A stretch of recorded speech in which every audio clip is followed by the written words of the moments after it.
Athens, the glorious city of ancient Greece, where the light of art and wisdom shines and the first seeds of democracy are sown. But one day this light is eclipsed. From far away, across the waves comes a threat. Minos, the mighty king of Crete, is incinerated by the unjust death of his son in Athens. His rage is as relentless as a sea storm, and his revenge will bring a darkness that will change the fate not only of Athens but of everyone. But who will be the hero of this story? Is there hope in the depths of the labyrinth where the Minotaur reigns? King Minos landed on the shores of Athens with his mighty fleet. War cries shook the peaceful city. The Athenians put up a heroic resistance, but were forced to yield to the power of Crete. The cruel circumstances of defeat placed a heavy burden on Athens. King Minos's revenge would not end on the battlefields. Every 9 years, 7 young men and 7 young women from Athens would be sent to Crete. These innocent youths would be sacrificed to a terrible monster, the Minotaur. The Minotaur was a monument to unspeakable horror. His mother, Pasiphae, wife of King Minos, had given birth to this half-human, half-bull creature as the fruit of a cursed love. To hide this shame, Minos had the famous architect Daedalus build a mind-boggling labyrinth.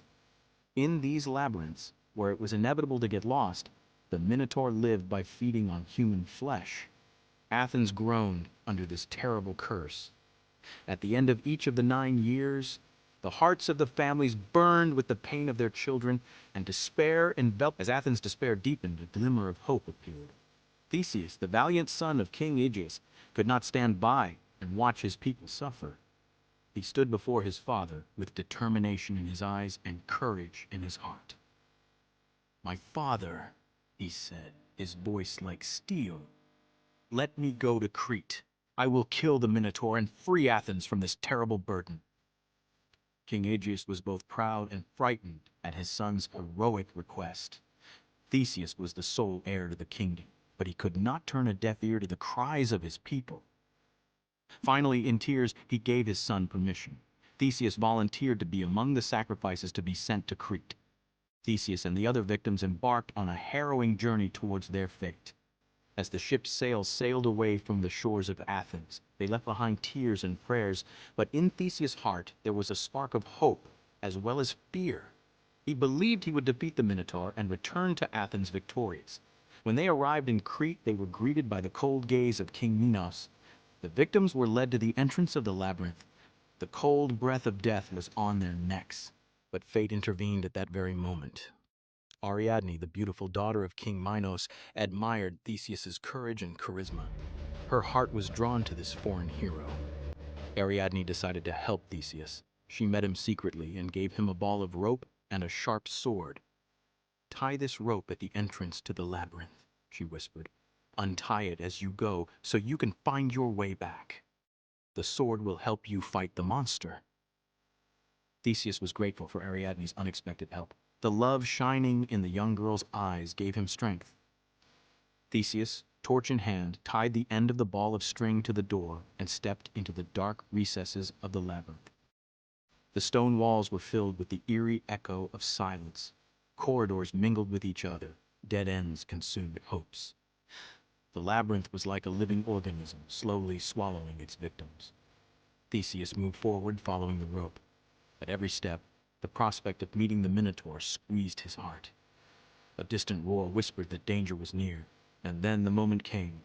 At the end of a narrow corridor, the imposing silhouette of the Minotaur appeared. The ferocity reflected in the beast's eyes penetrated Theseus to the bone. Half man, half bull, with huge muscles and sharp horns, the Minotaur was a terror. A terrible roar echoed off the walls of the labyrinth. The Minotaur charged towards Theseus. Dust and stone fragments flew through the air, and a deadly dance began. Theseus dodged the monster's attacks with his agility and intelligence. The sword Ariadne had given him shone like a light in his hand. It was a relentless struggle. Theseus had a hard time against the Minotaur's power, but he did not give up. When he had the chance, he plunged his sword into the monster's weak spot. The Minotaur's cry of agony broke the silence of the labyrinth. As the monster fell to the ground, the curse on Athens seemed to lift. Theseus stood, tired but triumphant. The Minotaur was dead. Theseus followed the rope and found the exit of the labyrinth. He and the other young Athenians had escaped. Their cries of joy echoed off the dark walls of the labyrinth. Ariadne was waiting for them. Theseus's victory had filled her heart with joy too. Together they decided to sneak out of Crete. Theseus, Ariadne, and the young people he rescued boarded a ship for Athens, but the return journey was marred by an unexpected separation. According to different sources, Theseus was forced to leave Ariadne on an island, or Ariadne died there at the will of the gods.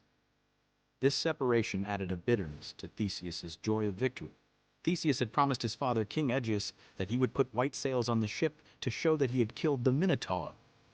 But on the way back, in his excitement and sadness, he forgot this promise. King Aegeus saw the ship's black sails from a distance and thought his son was dead. Unable to bear the great pain he was experiencing, he threw himself into the sea. From that day on, the sea was called the Aegean Sea. Theseus returned to Athens a hero, but the loss of his father was still in his heart. He had defeated the Minotaur and saved Athens from a great calamity, but this victory had come at a heavy price.